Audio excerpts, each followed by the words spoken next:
Sa isang bansang puno ng ingay ng politika at kontrobersya, sino ang nagsasabi ng totoo? Sino ang nasa panig ng bayan? Welcome to Bayang Pinas, ang news channel na hindi takot maglatag ng katotohanan. Dito, pinag-uusapan natin ang mga isyong may kinalaman sa kinabukasan mo, politika, pamahalaan at ang tunay na kalagayan ng ating bansa. Hindi kami bayad, hindi kami bulag. Sa Bayang Pinas, ang boses ng mamamayan ang tunay na headline. Kaya kung sawang-sawa ka na sa mga baluktot na impormasyon at scripted na kwento, dito ka na. Dito sa Bayang Pinas, tayo ang bantay at boses ng bayan. Kung gusto mong manatiling mulat at informed, don't forget to like, share, and most importantly, subscribe dahil sa panahon ngayon, ang kaalaman ay kapangyarihan. Ito ang Bayang Pinas, balitang totoo, pusong makabayan para sa sambayanang Pilipino. Tara na't alamin ang tunay na balita. When you say plunder case, para magkaanuhan tayo, magkalinawagan, ang plunder case ay malaking pera. Hindi ho ito yung barya. Para lang ho sa anuhin ninyo ha. Hindi ho ito yung barya-barya lang. Ito ho'y malaking pera. Ibig sabihin, may issue. Again, ulitin natin ha, ladies and gentlemen. Hindi po natin sinasabing may conviction na. Okay, hindi ho yan ang ating sinasabi. Pero, ladies and gentlemen, ito ay bilyon-bilyon di umanong parang kaso. Kinasuhan sila. Bakit? Kasi nga daw, ano ba ang dahilan ng pagkaso? Number one, ay itong proyekto na ito ay walang bidding na naganap. Ibig sabihin, ayon sa ating Government Procurement Reform Act, kailangan may bidding kasi ang vice governor siguro siya yung in charge. Kaya nga hindi lamang po siya. May 12 pa na official. Kasi ang nag-head usually yung vice governor. Pag sa mayor naman, yung vice mayor ang nag-head ng kanilang council. Dito yung vice governor, 'di ba? Ibantakin mo, ladies and gentlemen, grabe po. Ang lupit, ha? Merong hindi dumaan sa procurement. At 2020 pa po yan. Kaso yan sa ombudsman. So, kung ito ho ay clear, ibig sabihin, kung ito ho ay isang bogus na o political na panggigipit lamang kay D, mabilis po ma-dismiss yan. Yung ganyang klaseng case. Di ba? Kaya lang hindi eh. Malamang sa malamang, matinding pag-aaral ang ginawa ng ombudsman. Kasi, para mapatunayan, sabi nila, meron nagsabi, hindi ako. Ang korupsyon daw, mahirap talagang patunayan. Which is true. Kasi nga naman, walang resibo sa korupsyon. Alam naman, pag nag-corrupt ka, bibigyan ka resibo.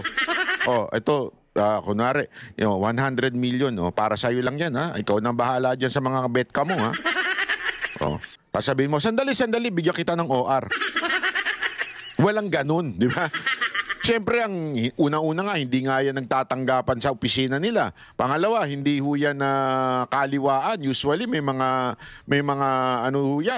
paraan para hindi ho talaga mahuli. Diba? Lalo na kung milyon-milyon ang pasahan ng pera. So, again, wala hong resibo yan. So, ano ibig ko lamang po sabihin? Talaga napakahirap patunayan. Okay? Pero, kung yan ay talagang really political lang, mabilis yan magdidesisyon at sasabihin, wala yan, kalokohan yan. So, ibig sabihin, bakit ganito tumagal itong issue na ito? Sana man lang, kinlaro muna o humingi muna ng opinion mula sa kaya desisyon. Inalam muna ng gobyernong ito, kamusta na ba yung kaso nitong magiging speaker? Ang ina, parang di ba, parang gaguhan. Sandali, Banat Bay. Anong ibig mo sabihin? Ako simple lang naman Ito sa tingin ko isang pautot lang nila, isang paandar lang nila para kunwari sinusolusyonan yung korupsyon, di ba? Kasi ganito 'yan. Sa September 21, kasadong-kasado na. Iba't ibang grupo. Pero mag-ingat kayo meron ako i-reveal sa inyo mamaya tungkol sa isang grupo. Naku po. May mga iba't ibang grupo ng magrarally sa 21 at mukhang ito'y maapakalaki. At may balita ako talagang malaking-malaki ito dahil may mga grupong malalaking sasali. Talagang malupit daw ito. siguro para humupa yung tensyon, ay sabi siguro nila, "Shh, baba ka na." Para medyo humupa. Parang ginawa nila kay Zaldico. Kasi remember, di ba, may kwento-kwento nun. May kwento-kwento nun na may isang grupo daw na hinihinging bumaba si Romualdez. Hindi ko na lang sasabihin kung sino yung grupo. Kwento-kwento ito eh. Hinihinging bumaba si Romualdez dahil sa PI, dahil sa budget issue, dahil sa impeachment. Ayaw daw bumaba. Kaya ang sabi di umano ay ibinigay o parang panakipbutas, ito daw si Zaldico. So sabi, ito daw. Ito na lang si Zaldico, tatanggalin na lang namin sa chairmanship ng appropriation, pero spare the speaker. Yun daw ang kwento, alleged na kwento.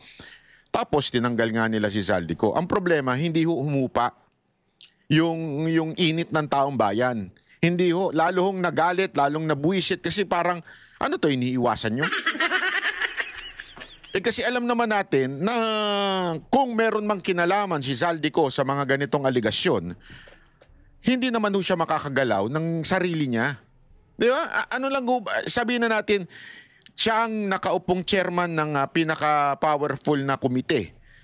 But still, yan po ay dadaan pa rin po sa opisina ni Speaker. So ibig sabihin, ladies and gentlemen, hindi po siya makakagalaw nang walang galaw ni Speaker. Nang walang basbas ni Speaker. Di ba? Kaya tuloy lalong naginit ang taong bayan. Tapos may mga naglabasan na, di ba? Kanya-kanyang labasan na ng kanilang mga saloobin. Yun na nga po ang nangyari, lalong nagalit kay Speaker. Kaya eto, mukhang another diversion para humupa ang galit ng taong bayan. Kaya lang hindi lalong nabuwisit. Lalong nabuwisit kasi ang pinalit, may kaso. Di ba? Mantakin mo.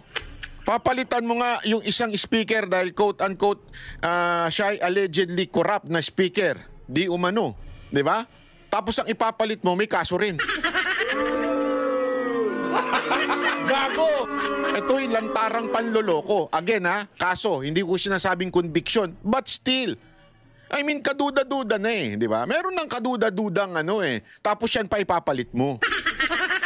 Para lang talaga masabing, ayan yung ating Pangulo ay merong ginagawa para laban dito sa korupsyon. Mga ganyan-ganyan, di ba? Kasi yun ang pautot ni Claire Castro Meron daw ginagawa. Pero, ito naman na nangyari. Kaya nagagalit tuloy yung taong bayan lalong nag-init ang ulo. Hindi ako, wala akong ito. May papanood po ako sa inyo Panoorin po natin to. Good afternoon everyone. I thought it'd be a good opportunity. Wait lang sir ayusin lang po. Sir, sorry. It's okay. Okay. Okay na? Yes, go ahead sir. Yeah, again, good afternoon everyone. I thought this would be an opportunity, a good one, to face the media and update you all as to the goings on of the House. I think it's no secret as to what transpired. The vote for the speakership is currently ongoing. I just cast mine for Congressman Faustino Bojidi III being the lone nominee for Speaker of the House. So why Bojidi? Was Albi Benitez or Toby Chanco even chosen by Malacanang? First of all, it was not a matter of being chosen by Malacanang. Aside from that, kung Toby said ayaw niya. Nilinaw niya, hindi daw chosen. Okay? Ulitin natin from the beginning. And Kong Albi gave way for Kong Bojidi. How this works is, of course, it's a game of numbers, the magic number being 158.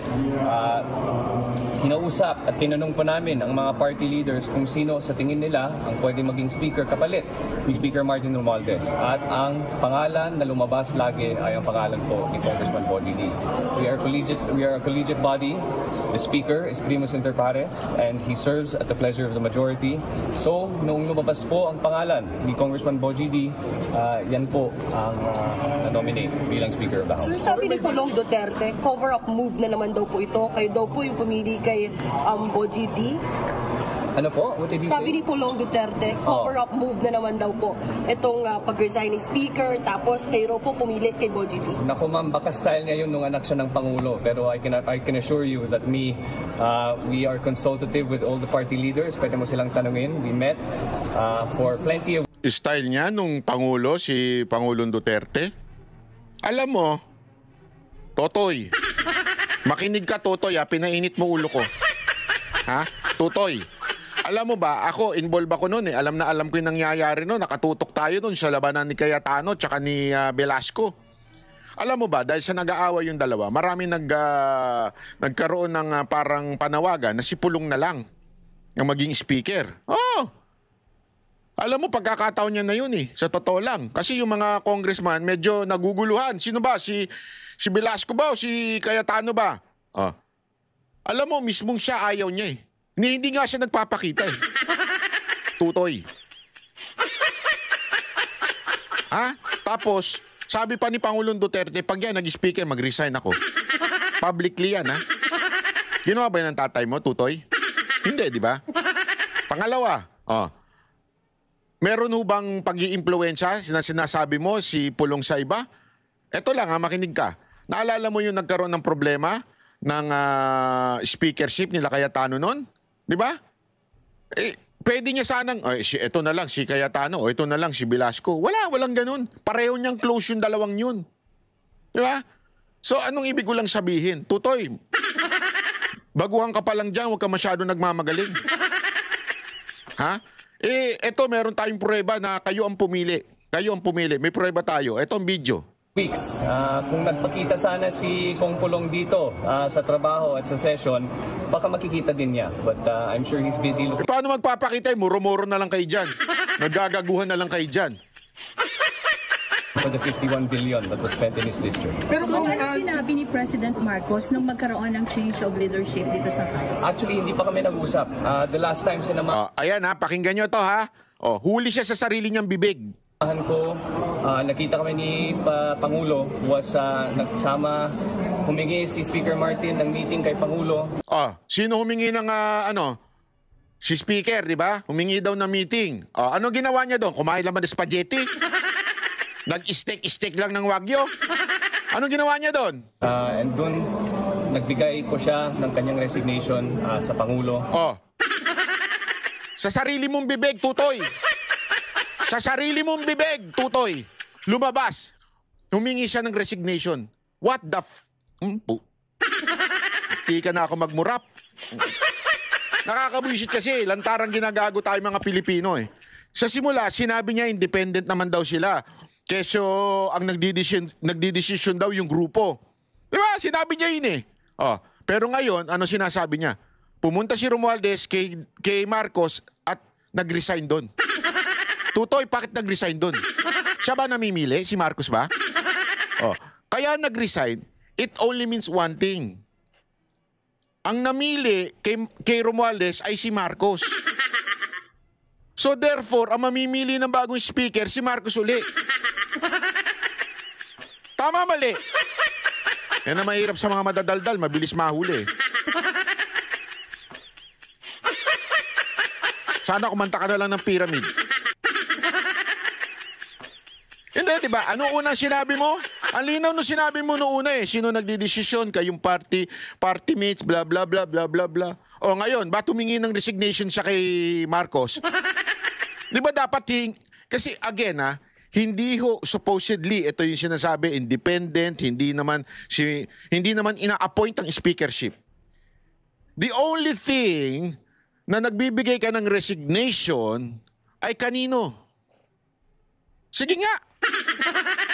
Sa boss mo, di ba? Kailan ka pa nagbigay ng resignation sa kapwa mo ng empleyado? Ibig sabihin, dun sa boss mo. Ibig sabihin kung sinong nasusunod. Ibig sabihin kung sinong pumipili. Kaya nga ang isang sekretary, di ba? Sila ang nagtetender ng kanilang resignation. Eto, i-resign na ako. Hindi naman yung sekretary pwedeng pumunta sa kamera. Magre-resign na ako Hindi, bakit? Hindi naman niya boss yun eh. Ganun din ang kamera. Hindi naman niya boss ang si Marcos ba't siya humingi ng resignation doon? Huli ka, bata. Huli ka, Tutoy! Oh. Oh. bilang Speaker of the House. That's the last time when we saw each other. Oh, linawin natin, ulitin natin ha. Baka kasi na ano kayo eh. Oh. Ito si Tutoy, akala mo talaga magaling eh. Kaya tuloy na ito tuloy. Oh, play. I can assure you that we are consultative with all the party leaders. Pwede mo silang tanungin. We met for plenty of weeks. Kung nagpakita sana si Kong Pulong dito sa trabaho at sa session, baka makikita din niya. I'm sure he's busy looking for the 51 billion that was spent in his district. Pero kung ano sinabi ni President Marcos nung magkaroon ng change of leadership dito sa House? Actually, hindi pa kami nag-usap. The last time sinamahan ko, nakita kami ni Pangulo was nagsama, humingi si Speaker Martin ng meeting kay Pangulo and dun nagbigay po siya ng kanyang resignation sa Pangulo bilang Speaker of the House. That's the last time. Di ba? Obvious. Huli ka, Brad. Huli ka. Ako sir, ano magiging bagong direksyon ng Kamara under new leadership? We'll have to wait what the new Speaker has to say. Sir, may mas na Presidente yung pagkukulipo? Of course, the House appreciates that the incoming Speaker is supportive of the President's agenda and programs. Pero again, this is a co-equal branch of government which Malacanang respects, which the executive respects. So wala, huli ka na. Kung ano man. Kahit anong palusot mo, huli ka, Brad. Ang gusto nila, kung sino man, ang gusto nila din. Sir, kailan yung sinabi niyong sinamahan niyo si Speaker? Nakita kami kahapon. And sir, kailan yung meeting niyo with the President? Kahapon. So, did the President, Boji, Pagkasabi ko lang, ma'am, the Speaker asked for a meeting with the President and he gave his resignation and said that it was an honor to work with him and that he was stepping down to ensure the independence of the Independent Commission and to protect the institution, for people not to say that he was using his influence to influence the ICI. Sir, following the resignation of Speaker Romualdez, what will happen to Saldico? The President did not ask the House. No, he offered to step down. Sir, wala po bang, would you say na hindi naman nawala ng tiwala yung mga House members kay former Speaker Romualdez? He had the numbers. Simple lang yun. Kung nasa iyo yung numero, you have the speakership. He had the numbers. Sir, ano naman gagawin ng House leadership kay Congressman Saldico na iniuugnay din sa mga anomalya sa budget? Ayan na. Gonna be the first one to tell you that he should come home and face any and all allegations against him. Ayan na. Oh, ito, halatang-halata na yung tono. Ha? Halatang-halata na yung tono, ladies and gentlemen. Ano yung tono na yun? Ha? Ano yung tono na yun? Yung halatang wala na silang pakialam kay Saldico. Di ba? Parang, ilaglag na namin Saldico. Kasi alam mo, sa mga ganyang kasalanan, kailangan, sabi nga, the bucket must stop. Diba? Parang kailangan yung kasalanan, meron talagang patunguhan. Sino yon? Yung pinsan niya o yung itong si Zaldico? Oh. Mukhang talagang todo-todo ng paglaglag kay Zaldico. Zaldico, kung nakikinig ka, yung mga abogado mo nanonood dito araw-araw, parating nyo to kay Zaldico. Kung ako sa'yo, ilaglag mo yung boss mo. Kung ako sa'yo. Wala ka na lusot eh. Ikaw ay nakatatak na sa kasaysayan. Zaldico, naku, wala na. Contractor. Yan na nakatatak sa kasaysayan eh. Oh. Kasi hindi mo naman matatanggi. Talaga naman kahit i-diverse mo na yung SunWest contractor na company mo, di ba? Nandyan na pa rin yun. Ibig sabihin, dati ka pa rin talagang may-ari niyan. Oh. Kung dinivert mo na ngayon, I really don't know. Sabi nga ni Tiangco, kalokohan yung divert na yan eh. Di ba? Pero gayon pa man, masyado ka lang nilaglag na Malacanang. Ano to? Ganun na lang? Ibig sabihin, mawawala ka sa mundo. I mean, hindi ko sinasabing may mangyayari masama. I mean, tatanda tayo, eventually mawawala tayo sa mundo. At yung legacy na iniwan natin ay ganyan. Gusto mo yan ng legacy iiwan mo sa mundo na to? Kawawa naman mga anak at apo mo. Hindi, isipin mo mabuti ito Kawawa naman yung mga anak, apo mo, lahat ng kawawa. Kaya tuloy pati yung isang mambabatas doon makakaliwa na galing sa bundok. Napagkamalang Kamag-anak mo eh. Hindi, lahat tuloy ng ko, parang ang sama na tignan. Para tuloy inisip ko, hindi kaya si atoy ko may kinaugnayan kay... Hindi, di ba? Oh, hindi, joke lang po yung kay atoy ko, ha. Magaling na basketball player yon. Hindi, yan po yung sanang, yan na yung sanang pag-isipan mo na mabuti. Dapat mag-state witness ka na lang kasi alam mo namang hindi ka pinaka-guilty, di ba? Alam mo naman, sigurado yan sa puso mo. Hindi ka makakagalaw ng wala kang backer. Oh. Whether you did it the right thing or the wrong thing, ikaw lang makakapagsabi niyan, hindi ang tao. Di ba? Pero kita mo nilalaglag ka na. Kaya kung ako sa'yo, magsalita ka na para hindi naman masayang yung mga nalalaman mo. At saka hindi naman masayang yung legacy mo, di ba? Sa mga kamag-anak mo, apo mo, at lahat ng ko sa Pilipinas. Kawawa naman. Plus, sa mga gusto namang makita siya at ng mga nagwi-wish. Ako na, sasabihin ko na sa inyo, di ba? Paulit-ulit ko sinasabi, October 16, yung kaso niya, yung kinaso niya sa akin, meron kaming hearing sa korte. So, kung gusto ninyong pumunta, kung pupunta siya, ewan natin, abangan natin. Dala ninyo ng rosas, ng kamatis, sibuyas, ng saging. Wag yung bulok, Sa October 16 sa Legazpi, yan. Meron hearing. Malamang pupunta yan. Kasi nung una, pumunta siya dapat ma-cross-examine siya. So, malamang pupunta yan dyan sa October 16. Tingnan natin kung uuwi siya. O talaga bang magtatago na siya. Hindi natin alam yan. Malalaman natin yan sa mga susunod pang araw. Force him to come home. I don't know if that is something you can do as a body, but again, I think he should come home and face the allegations against him. If not, too severe, and it's dragging the house in the mud. If not, will that be enough for him to face the ethics committee? It might be, yes. I mean, there's a precedent for it, and Kong Arnie Teves did the same. So did you try to convince Speaker not to step down? Or House Speaker to resign? That's not for me to do. So when did if he wants to step down, that's his choice. Kung anong reaction ni Presidente nung makita niya yung resignation ni Speaker Romualdez? It was one of respect. Dahil nakita niya that he was doing it to save the institution and to give way for the independent body to have a fair and thorough investigation. How did you feel about it, sir? How did I feel about it?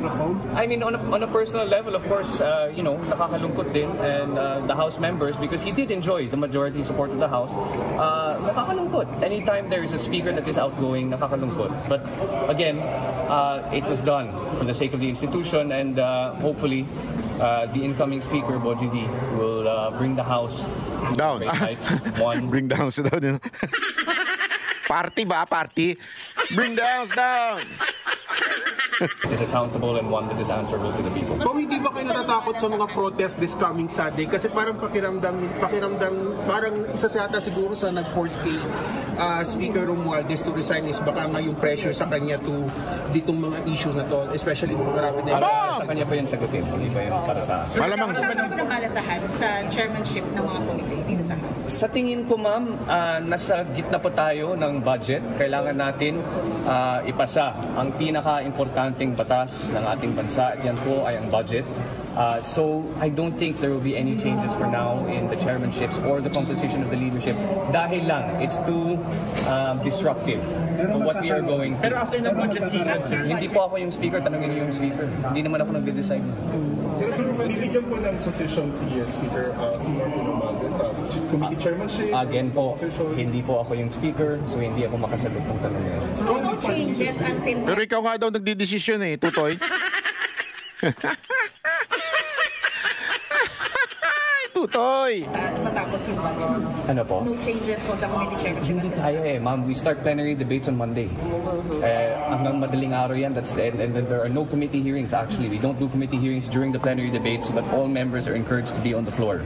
So kung walang committee hearings, wala namang kailangan baguhin in terms of the composition of the chairmanships and the leadership of the House. So your comments sa sinasabi ni Representative Marcoleta na parang cosmetic lang daw kung ang kailangan daw ng House ay institutional change? Okay lang yan. That's his opinion. I respect that. Pero do you think, sir, enough po yung resignation? I'm sorry? Yung moral ng House, kamusta, sir?